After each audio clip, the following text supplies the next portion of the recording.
Republic of Liberia আয়তন ১,১১,৩৭০ বর্গ kilometre, লোক সংখ্যা ৩১ লক্ষ, জনসংখ্যা বৃদ্ধির হার ৩.১%। অধিবাসীরা লাইবেরিয়ান নামে পরিচিত। দেশের অধিবাসীরা দুটি সুনিশ্চিত ভাগে বিভক্ত।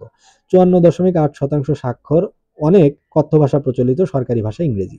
রাজধানী মনরোভিয়া শিল্প সমৃদ্ধ ও দেশের প্রধান বন্দর। ১৮২১ সালে প্রতিষ্ঠিত শহর, মার্কিন প্রেসিডেন্ট জেমস মনরোর নামাঙ্কিত। লোক সংখ্যা ৬ লক্ষ, প্রচলিত মুদ্রা লাইবেরিয়ান ডলার। ভৌগোলিক পরিচয়: পশ্চিম আফ্রিকার শেষ প্রান্তে আটলান্টিক মহাসাগরের উপকূলবর্তী দেশ। উপকূল রেখা ৫৭৯ কিলোমিটার দীর্ঘ। সমতল উপকূল ক্রমে উঁচু হয়ে উত্তর পূর্ব দিকের পর্বতাঞ্চলে মিশেছে। দেশের ৩৯% ঘন বনভূমি।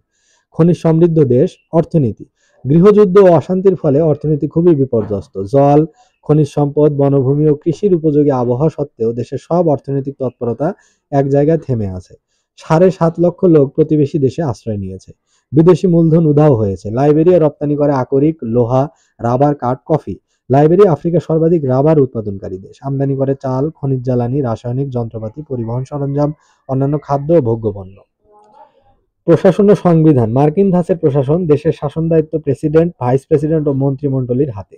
দ্বিকক্ষ জাতীয় সংসদ, ন্যাশনাল অ্যাসেম্বলি। সিনেট, নিম্নকক্ষ হাউস অব রিপ্রেজেন্টেটিভস। সিনেটের সদস্য সংখ্যা ২৬ ও নিম্নকক্ষের ৫৭।